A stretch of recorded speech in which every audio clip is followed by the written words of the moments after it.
اشہر الحرم میں روزے رکھنے کی ترغیب۔ اب چونکہ رجب کا مہینہ یہ ادب اور احترام والے مہینوں میں سے ایک مہینہ ہے، تو یہ ادب اور احترام والے مہینوں میں روزے رکھنے کا حکم کیا ہے، اس کے متعلق دیکھو ذی القعدہ میں بھی وہ روزے رکھنے کا حکم ہے، ذی الحجہ میں بھی روزے رکھنے کا حکم ہے، محرم الحرام میں روزے رکھنے کا بھی حکم ہے، اور اسی طرح یہ جو 4 مہینے ادب اور احترام والے ہیں ان کو الگ سے ذکر کیا حضور علیہ السلام نے کہ ان میں روزوں کا اہتمام ہونا چاہیے۔ چنانچہ حضور پاک صلی اللہ علیہ وسلم نے ایک صحابی سے فرمایا کہ رمضان کے روزے رکھو اور ہر مہینے میں 1 دن کا روزہ رکھا کرو، رمضان کے روزے رکھو اور ہر مہینے میں 1 روزہ رکھا کرو۔ اس صحابی نے عرض کیا کہ میرے لیے روزوں میں مزید اضافہ فرمائیے، کیونکہ مجھ میں روزے رکھنے کی طاقت ہے، کیونکہ مجھ میں روزے رکھنے کی طاقت ہے۔ تو حضور اقدس صلی اللہ علیہ وسلم نے ارشاد فرمایا کہ ہر مہینے میں 2 دن روزہ رکھ لیا کرو، رمضان کے روزے بھی رکھو اور ہر مہینے میں 1 کے بجائے 2 روزے رکھ لیا کرو۔ ان صحابی نے پھر عرض کیا کہ میرے لیے روزوں میں مزید اضافہ فرمائیے، تو حضور علیہ السلام نے فرمایا کہ ہر مہینے میں 3 دن روزہ رکھ لیا کرو، 3 دن روزہ رکھ لیا کرو۔ اس صحابی نے پھر عرض کیا کہ میرے لیے روزوں میں مزید اضافہ فرمائیے، تو حضور علیہ السلام نے فرمایا کہ اشہر الحرم میں روزہ رکھ لیا کرو۔ اشہر الحرم یعنی ادب اور احترام والے مہینوں میں روزہ رکھ لیا کرو اور چھوڑ بھی دیا کرو۔ یہ بات حضور علیہ السلام نے 3 مرتبہ ارشاد فرمائی ہے، اور حضور علیہ السلام نے 3 انگلیوں سے اشارہ فرمایا، ان کو ساتھ میں لایا پھر چھوڑ دیا۔ اور حضور علیہ السلام کا اشارہ فرمانے کا مطلب یہ ہے کہ ان مہینوں میں 3 دن روزہ رکھو پھر 3 دن ناغہ کرو، پھر 3 دن روزہ رکھو پھر 3 دن ناغہ کرو، پھر 3 دن روزہ رکھو پھر 3 دن ناغہ کرو، اسی طرح کرتے رہو۔ لہٰذا جو ادب اور احترام والے مہینے ہیں ان میں روزے رکھنے کی ترغیب حضور علیہ السلام نے دی ہے، اور ادب اور احترام والے مہینوں میں روزہ رکھنا مستحب ہے اور مسنون بھی ہے۔ لہٰذا یہ رجب کا مہینہ یہ بھی ادب اور احترام والے مہینوں میں سے ایک مہینہ ہے۔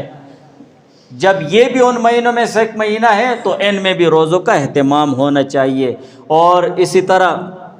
بعض صحابہ کرام اور تابعین سے بھی حرمت والے مہینوں میں روزے رکھنے کی ترغیب اور ثبوت ثابت ہے۔ حضرت سالم رحمہ اللہ تعالیٰ فرماتے ہیں کہ حضرت عبداللہ ابن عمر رضی اللہ تعالیٰ عنہما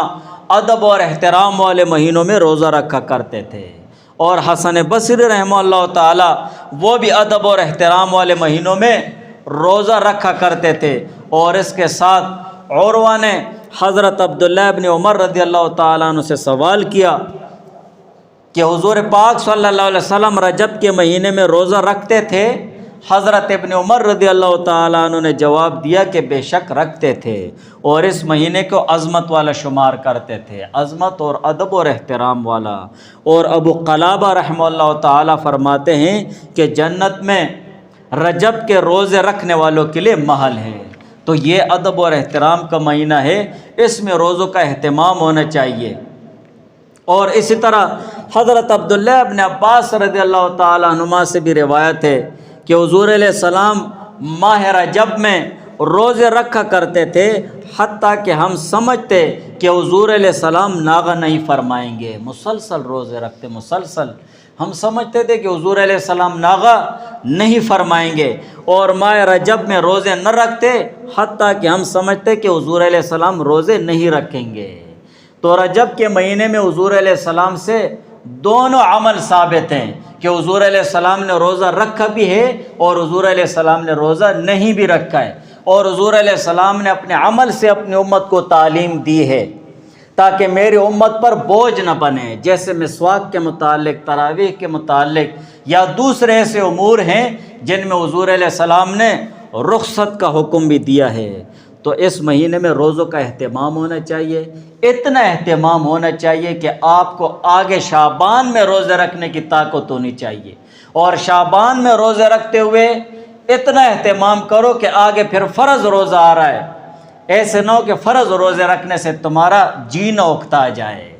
ایسا اہتمام ہونا چاہیے۔ اور اسی طرح اتنی بھی غفلت نہیں ہونی چاہیے کہ ہم اس میں عبادت سے بھی غافل ہو جائیں، اور اسی طرح اللہ تعالیٰ کی نافرمانی اس سے بھی ہم غافل نہ ہو جائیں۔ اسی لیے کہ اللہ تعالیٰ کی عبادت میں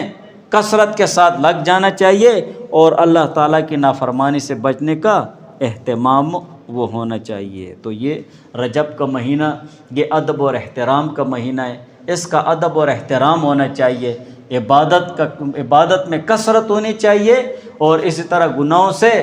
بچنے کی وہ کوشش کرنی چاہیے۔ دعا کرو اللہ تعالیٰ عمل کرنے کی توفیق عطا فرمائے۔